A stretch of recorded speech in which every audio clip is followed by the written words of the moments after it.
ಭಜಿಸಿದನು ನರನಿಂದ್ರ ಕೀಲದೊಳು ಅಜಸುರಾರ್ಚಿತ ಚರಣ ಕಮಲನ ತ್ರಿಜಗದಧಿಪತಿಯನು ಮಹಾನಟರಾಯ ಧೂರ್ಜಟಿಯ ಭಜಿಸಿದನು ನರನು ಇಂದ್ರಕೀಲದೊಳು ಅಜಸುರಾರ್ಚಿತ ಚರಣ ಕಮಲನ ತ್ರಿಜಗದಧಿಪತಿಯನು ಅಜಸುರಾರ್ಚಿತ ಚರಣ ಕಮಲನ ತ್ರಿಜಗದಧಿಪತಿಯನು ಭಜಿಸಿದನು ನರನು ಮಹಾನಟರಾಯ ಧೂರ್ಜಟಿಯ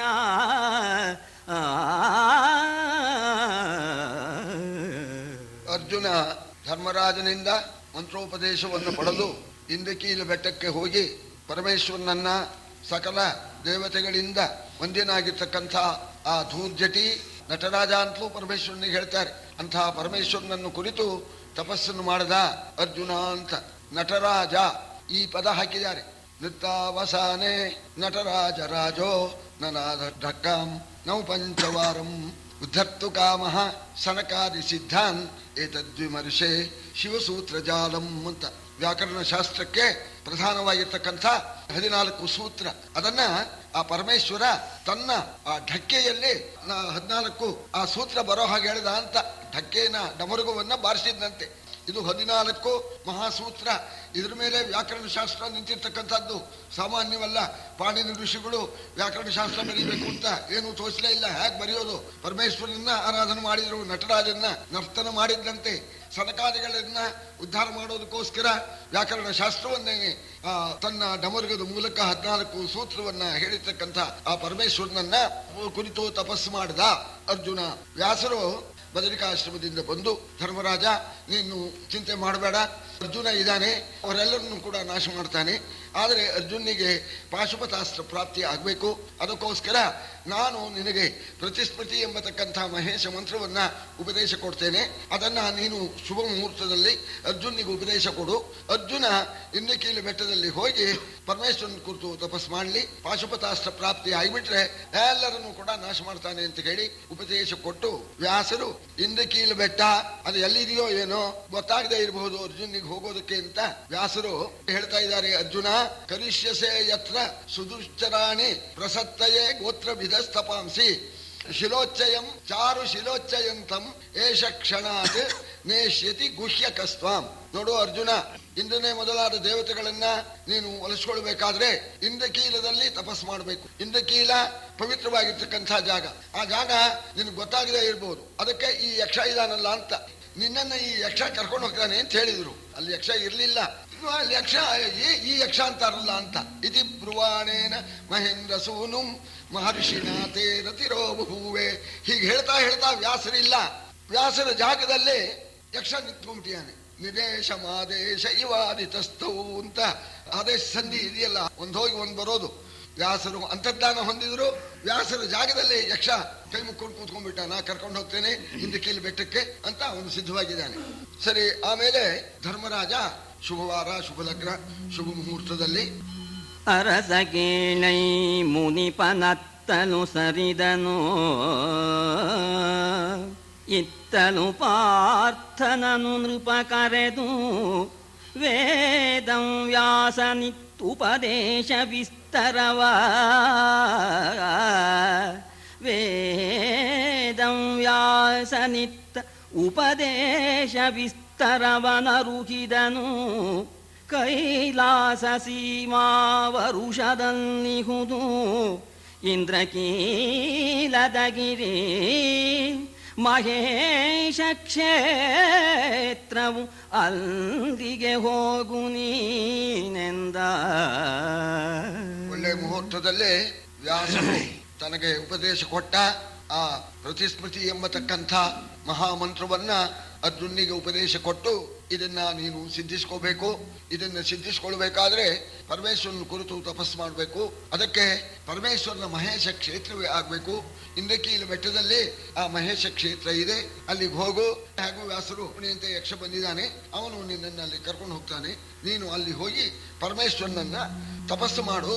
ಅಲ್ಲಿ ಭಜಿಸುವುದು ಅಮಲಗಿರಿಜಾವಲ್ಲಭನನು,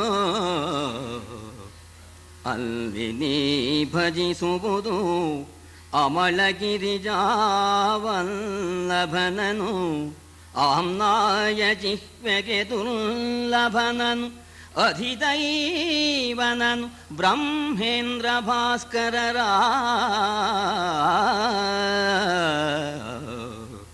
ಬಲ್ಲೆನೆಂಬಳ ಬಹಳ ಗರ್ವವ ಖನ್ನಿಸುವಗಡ, ಬಲ್ಲೆನೆಂಬರ ಬಹಳ ಗರ್ವವ ಖನ್ನಿಸುವಗಡ, ತನ್ನ ಭಕ್ತರು ಬಲ್ಲಿದರು ತನಗೆಂಬ ಬೋಳೆಯರ ರಸನಿಗನು,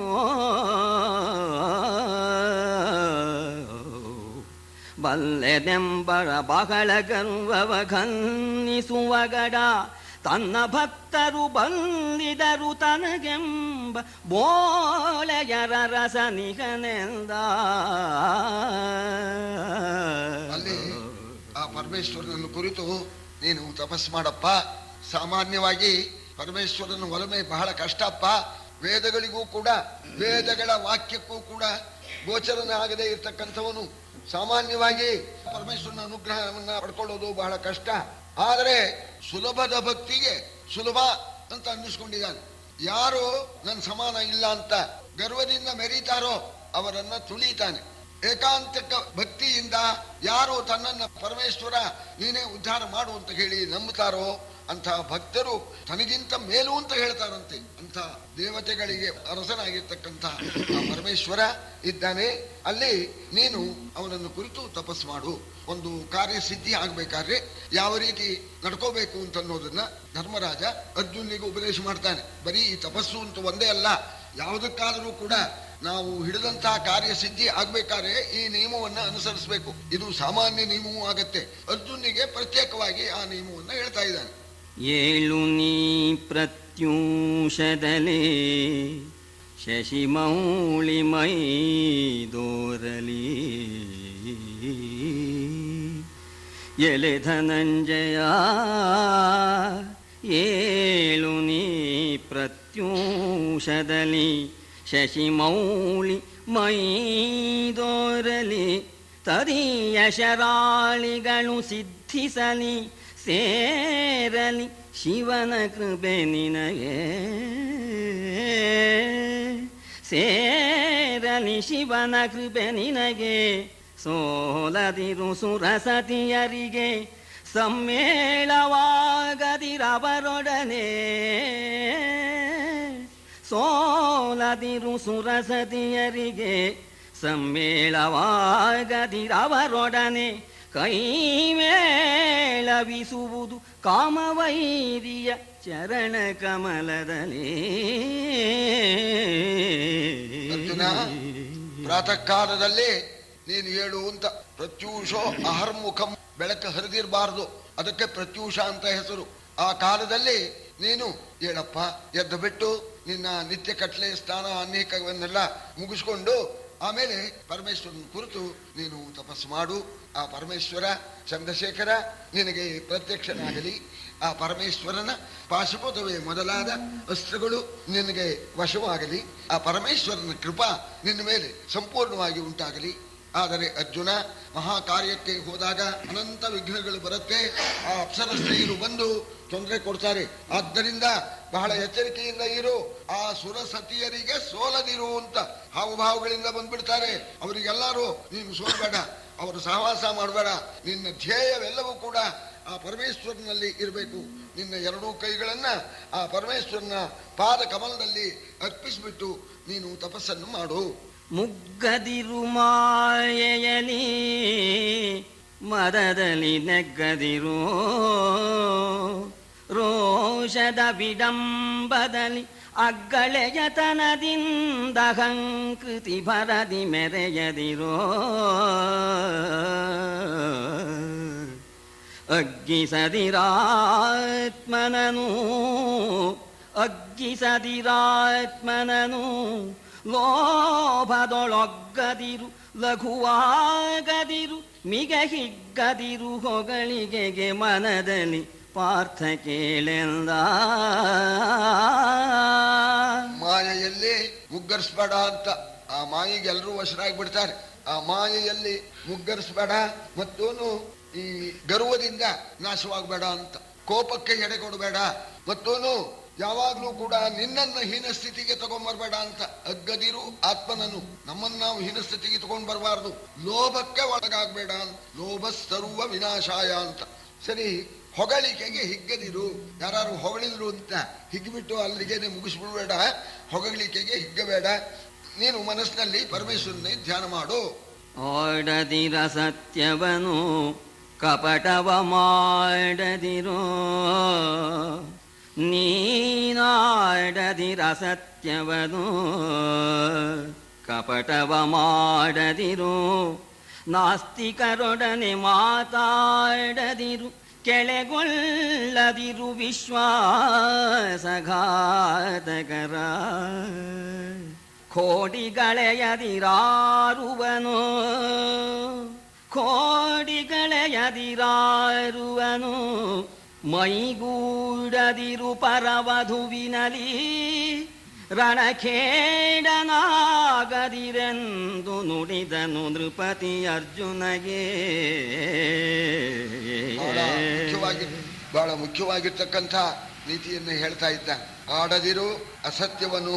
ಹಾವಿಗಾದ್ರೂ ನಾವು ಧೈರ್ಯ ಮಾಡ್ಬೋದು.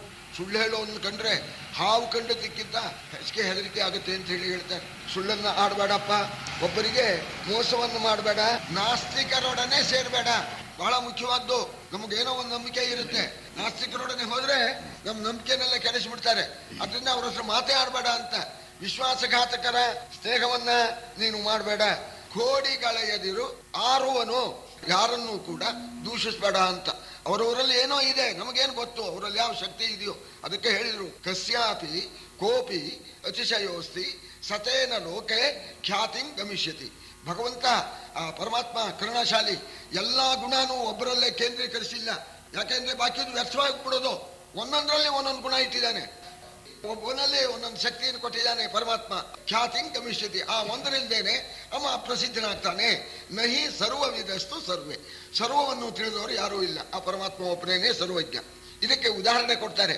ಕಿಂಕೇತಕಿ ಫಲತಿ, ಕೇದಿಗೆ ಗಿಡ ಇದೆಯಲ್ಲ, ಹಣ್ಣು ಬಿಡುತ್ತೇನೋ, ಉಪಯೋಗ ಇಲ್ಲ ಅಂತ ಯಾರು ತಿರಸ್ಕಾರ ಮಾಡ್ತಾರೆ. ಆ ಹೂವೇ ಪ್ರಸಿದ್ಧಿ. ಘಮ ಘಮ ಗೌರಿ ಹಬ್ಬದಲ್ಲಿ, ಗೌರಿ ಹಬ್ಬಕ್ಕೂ ಕೇತಕಿ ಹೂವಿಗೂ ಲತ್ತು. ಇಂಥ ಹೂವಿಗೆ ಆ ಗೌರಿ ದೇವಿಗೆ ಬಹಳ ಪ್ರೀತಿ. ಕಿಂ ಪನಸ ಸಪುಷ್ಪ, ಹಲಸಿದೆಯಲ್ಲ, ಹೂವೇ ಇಲ್ಲ. ಹೂವೇ ಇಲ್ಲ ಕಂಡ್ರೆ ಏನು ಅಂತ. ಹಣ್ಣು, ಹಲಸಿನ ಹಣ್ಣು ಹೇಗಿರುತ್ತೆ ನೋಡಿ, ನೆನೆಸ್ಕೊಂಡು. ಅದು ಫಲಕ್ಕೆ ಪ್ರಸಿದ್ಧಿ. ಕಿನ್ನಾಗವಲ್ಯಪಿ ಪುಷ್ಪ ಫಲೈ ರೂಪೇತ, ವೀಳ್ಯದೆಲೆ ಇದೆಯಲ್ಲ, ಕಾಯೂ ಇಲ್ಲ, ಹೂವು ಇಲ್ಲ, ಎಲೆಗೆ ಪ್ರಸಿದ್ಧಿ. ಹಾಗೆ ಮೆಣಸಿನಕಾಯಿ ಖಾರ ಮಾಡ್ದ ಶಿವ, ಹುಣಸೆಕಾಯಿ ಹುಳಿ ಮಾಡ್ದ ಶಿವ. ಇದು ಸಾಮಾನ್ಯವಾದ ಹಾಡು. ಮೆಣಸಿನಕಾಯಿಯೂ ಬೇಕು, ಹುಣಸೆಕಾಯಿಯೂ ಬೇಕು. ಯಾರನ್ನು ಕೋಡಿಗಳೆಯದಿರು, ದೂಷಣೆ ಮಾಡಬೇಡ. ಅವನಿಗೇನು ಬರುತ್ತೆ, ಅವನಿಗೇನು ಗೊತ್ತಿದೆ ಅಂತ ಅನ್ಬೇಡಪ್ಪ. ಯಾರ್ಯಾರಲ್ಲಿ ಏನೇನಿದೆಯೋ ಅಂತ ಹೇಳ್ಬಿಟ್ಟು ಸುಮಾರ ಮಾತು ಹೇಳ್ತಾನೆ. ಕ್ಷತ್ರಿಯನಾಗಿರ್ತಕ್ಕಂಥವನು ಪರವಧುವನ್ನ ಕೂಡಬೇಡ ಮತ್ತು ಯುದ್ಧದಿಂದ ಹಿಮ್ಮೆಟ್ಟಬೇಡ ಅಂತ. ಇದಕ್ಕೆ ನಾರಯೋ ಲೇಭಿರೆ ಪೃಷ್ಠಂ ನವಕ್ಷ ಪರಯೋಷಿತ.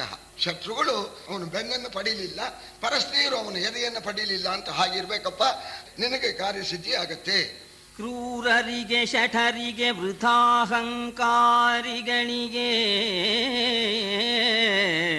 ಅತಿ ಕುಟಿಲರಿಗೆ ಉಪಕಾರಿ ಅಪಘಾತರಿಗೆ ಭೂತದ್ರೋಹಿ ಜೀವರಿಗೆ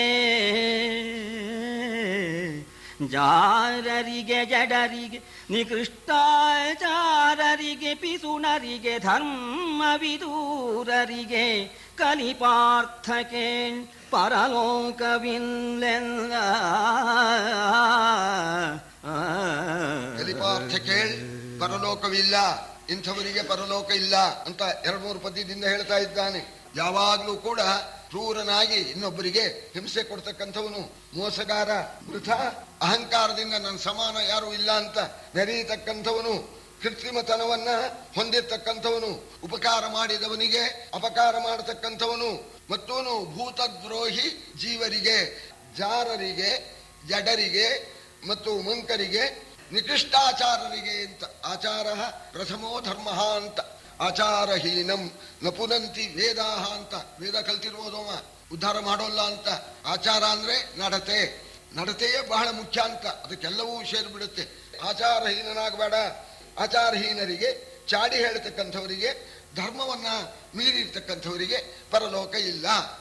ಭ್ರಾತೃಮಿತೃ ವಿರೋಧಕಗೆ, ಪಿತೃಮಾತೃಘಾತಿಗೆ, ಖಳನಿಗೆ, ಉತ್ತಮ ಜಾತಿ ನಾಶಕನಿಗೆ, ವರ್ಣಾಶ್ರಮ ವಿದೂಷಕಗೆ, ಜಾತಿ ಸಂಕರಕಾರಗೆ, ಆಕ್ರೋಧಾತಿರೇಕಗೆ, ಗಾಢಗನುವಿಗೆ, ಭೂತ ವೈರಿಗೆ, ಪಾರ್ಥಕ್ಕೆ ಪರಲೋಕವಿಲ್ಲೆಂದ. ಭ್ರಾತೃ ವಿರೋಧಿ, ಸಹೋದರರ ಮೇಲೆ ವೇಷ ಕಾರೋದು, ಸ್ನೇಹಿತರ ಮೇಲೆ ವೇಷ ಕಾರ್ತಕ್ಕಂಥದ್ದು, ಮಾತಾಪಿತೃಗಳನ್ನ ಹಿಂಸೆ ಮಾಡ್ತಕ್ಕಂಥದ್ದು, ಇಂಥವರಿಗೆ ಪರಲೋಕ ಇಲ್ಲ ಅಂತ. ಮಾತಾಪಿತರನ್ನು ಬಳಲಿಸುವ ಮಗ ಯಾತ್ರೆಯ ಮಾಡಿದರೇನು ಫಲ ಅಂತ ಹೇಳೋದಿಲ್ವೇ? ಅದೇ ಮುಖ್ಯವಾದ್ದು. ಮಾತಾಪಿತೃಗಳನ್ನ ಯಾವಾತನು ಬಳಲಿಸ್ತಾನೋ, ತೊಂದರೆ ಕೊಡ್ತಾನೋ ಅಂಥವನಿಗೆ ಪರಲೋಕ ಇಲ್ಲ. ಮತ್ತವನು ಈ ನೀಚನಿಗೆ ಪರಲೋಕ ಇಲ್ಲ. ವರ್ಣಾಶ್ರಮಗಳನ್ನ ಹಾಳು ಮಾಡತಕ್ಕಂಥವನಿಗೆ ಮತ್ತು ಈ ಜಾತಿ ಸಂಕರವನ್ನು ಉಂಟು ಮಾಡತಕ್ಕಂಥವನಿಗೆ ಪರಲೋಕ ಇಲ್ಲ. ಗಾಢಗರುವಿಗೆ, ಭೂತ ವೈರಿಗೆ, ಅಹಂಕಾರದಿಂದ ಮೆರೆಯತಕ್ಕವನಿಗೆ, ಪ್ರಾಣಿಗಳಲ್ಲಿ ವೈರವನ್ನು ಕಟ್ಟಿಕೊಳ್ತಕ್ಕಂಥವನಿಗೆ ಪರಲೋಕ ಇಲ್ಲ. ಸ್ವಾಮಿ ಕಾರ್ಯ ವಿಘಾತಕಂಗೆ, ಅತಿ ಕಾಮುಕಗೆ, ಮಿಥ್ಯಾಪವಾದಿಗೆ, ಭೂಮಿ ದೇವದ್ವೇಷಿಗೆ, ಅತ್ಯಾಶಿಗೆ, ಬಕಂರತಿಗೆ, ಗ್ರಾಮಣಿಗೆ, ಪಾಷಂಡಗೆ, ಆತ್ಮವಿರಾಮಕಾರಿಗೆ, ಕೂಟಸಾಕ್ಷಿಗೆ, ನಾಮಧಾರಿಗೆ, ಪಾರ್ಥಕ್ಕೆ ಪರಲೋಕವಿಲ್ಲೆಲ್ಲ. ಕೆಲವು ತಮಾಷೆಯಾಗಿ ಹೇಳಿದ್ದಾರೆ. ಸ್ವಾಮಿ ಕಾರ್ಯವನ್ನ ಯಾರು ಹಾಳು ಮಾಡ್ತಾನೋ ಅಂಥವನಿಗೆ ಪರಲೋಕ ಇಲ್ಲ.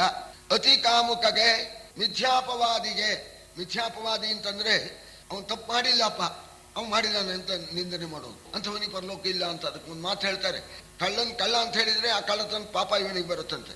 ಕಳ್ಳನಲ್ಲದೆ ಇದ್ದವನನ್ನ ಇವನೇ ಕಳ್ಳ ಕಣೋ, ನಾನು ನೋಡಿದ್ದೀನಿ, ಇವನೇ ಕದ್ದಿದ್ದಾನೆ ಅಂತ ಹೇಳ್ಬಿಟ್ರೆ ದ್ವಿಗುಣ ಪಾಪ ಬರುತ್ತೆ ಅಂತ ಹೇಳ್ತಾರೆ. ಅದಕ್ಕೆ ಒಬ್ಬರನ್ನ ನಾವು ನಿಂದೆ ಮಾಡೋದು ಬೇಡ, ಆದ್ರೂ ಹೊಗಳೋಣ, ಇಲ್ಲಿದ್ರೆ ಬೇಡ, ನಿಂದೆ ಯಾಕೆ ಮಾಡಬೇಕು, ಅವರು ಆಗ ಅಂದ್ಬಿಡೋಣ. ಸುಮ್ಮನೆ ಒಬ್ಬರನ್ನ ನಿಂದನೆ ಮಾಡ್ತಕ್ಕಂಥದ್ದು ಕೂಡುದು ಅಂತ ಹೇಳಿ ಹೇಳ್ತಾ ಇದ್ದಾರೆ. ಆಮೇಲೆ ಬ್ರಾಹ್ಮಣ ದ್ವೇಷಿಗೆ, ಆಮೇಲೆ ಅತ್ಯಾಶಿಗೆ, ಬಕವ್ರತಿಗೆ. ಅತ್ಯಾಶಿಗೆ, ಯಾವಾಗಲೂ ತಿನ್ನೋನು, ಅವನಿಗೆ ಇಹವೂ ಇಲ್ಲ ಪರವೂ ಇಲ್ಲ ಅಂತ. ಅದಕ್ಕೆ ತಿನ್ನೋದಕ್ಕೆ ಒಂದು ನಿಯಮ ಇರಬೇಕೋ ಇಲ್ವೋ ಸರಿ. ಆಮೇಲೆ ಬಕವ್ರತಿಗೆ ಅಂತ, ಬಕವ್ರತ ಅಂತಂದ್ರೆ ಇನ್ನೊಬ್ರು ಮೆಸ್ಲಿ ಅಂತ ಹೇಳಿ ಮಾಡ್ತಕ್ಕಂಥ ಆ ಆನ್ನಿಕಗಳು ಯಾವುದೋ ಆಚಾರವೋ ಅದಕ್ಕೆ ಬಕವ್ರತಿ ಅಂತ ಹೇಳ್ತಾರೆ, ಅಂಥವರಿಗೆ ಇಲ್ಲ. ಮತ್ತವನು ಗ್ರಾಮಣಿಗೆ, ಪಾಷಂಡಿಗೆ, ಗ್ರಾಮಣಿಗೆ ಅಂತ ಒಂದು ಸೇರಿಸ್ಬಿಟ್ಟಿಯಾನೆ. ನಮ್ಮ ಆಚಾರ್ಯರ ಶಿವಾಪರಾಧ ಸ್ತೋತ್ರದಲ್ಲೂ ಅದು ಬರುತ್ತೆ. ಬ್ರಾಹ್ಮಣಿತ್ವನ್ನಿಯೋಗೋ ಮಾಠಾಪತ್ಯಂ ರಜನಿಚರಿತಂ ಅಲ್ಲಿ ಹೇಳಿದ್ದಾರೆ. ಅಲ್ಲಿ ಪೌರೋಹಿತ್ಯಂ, ರಜನಿಚರಿತಂ, ಬ್ರಾಹ್ಮಣಿತ್ವಂ, ಮಾಠಾಪತ್ಯಂ ಅಂತ ಇದೆಲ್ಲ ಪಾಪಕ್ಕೆ ಕಾರಣವಾಗುತ್ತೆ ಅನ್ನೋ ಅರ್ಥಕ್ಕೆ ಹೇಳಿದ್ದಾರೆ ಅಷ್ಟೇನೆ. ಈ ಗ್ರಾಮಣಿ ಅಂದ್ರೆ ಗ್ರಾಮನಾಯಕ, ಗ್ರಾಮನಾಯಕನಾದ ಕೂಡಲೇ ಒಂದು ಅಧಿಕಾರ, ಆ ಅಧಿಕಾರ ಬಂದ ಕೂಡಲೇ ತನಗಾಗದೆ ಇದ್ದವ್ರನ್ನ ತುಳಿಯೋದು ಮಾಡ್ತಾರಲ್ಲ, ಮಾಡ್ಬೇಕಾಗತ್ತೆ ಆ ಅಧಿಕಾರ ಅಂತದ್ದು. ಆ ಅಧಿಕಾರ ಹಂಗೆ ಮಾಡಿಸೋದ್ರಿಂದ ಅವರಿಗೆ ಪಾಪ ಉಂಟಾಗತ್ತೆ ಅಂತ ಬ್ರಾಹ್ಮಣಿತ್ವ. ಆಮೇಲೆ ನಾಮಧಾರಿಗೆ ಅಂತ, ನಾಮ ಹಚ್ಕೊಂಡವರಿಗೆ ಅಂತ ಅರ್ಥವಲ್ಲ, ಈ ಹೆಸರು ಬರಲಿ ಅಂತ ಹೇಳಿ ನಮ್ಮನ್ನ ಎಲ್ಲ ಕೊಂಡಾಡಬೇಕು ಅಂತ ಹೇಳಿ ಮಾಡ್ತಾರಲ್ಲ ಕೆಲಸವನ್ನ, ಅಂಥವನಿಗೆ ಅಂತ. ಯಾವಾಗಲೂ ಕೂಡ ಒಂದು ದಾನವೋ ಇದನ್ನೋ ಮಾಡ್ಬೇಕಾದ್ರೆ ಕೀರ್ತಿಗೋಸ್ಕರ ಮಾಡಬಾರ್ದು ಅನ್ನೋ ತತ್ವನೇ ಕೇಳ್ತಾ ಇದ್ದಾರೆ. ಮತ್ತು ಆತ್ಮವಿರಾಮಕಾರಿಗೆ ಅಂತ, ಆತ್ಮನಾಶವನ್ನು ಮಾಡ್ಕೊಳ್ತಕ್ಕಂಥವನಿಗೆ. ಆತ್ಮ ತಾನೇ ಎಲ್ಲಕ್ಕಿಂತ ನಮಗಾಗಿ ತಾನೇ ಎಲ್ಲ ಇರೋದು, ಅಂಥ ಆತ್ಮನ್ನೇನೆ ಯಾರು ನಾಶ ಮಾಡ್ತಾನೋ ಅಂಥವನಿಗೆ ಪರಲೋಕ ಇಲ್ಲ. ಆದ್ದರಿಂದ ಪಾರ್ಥ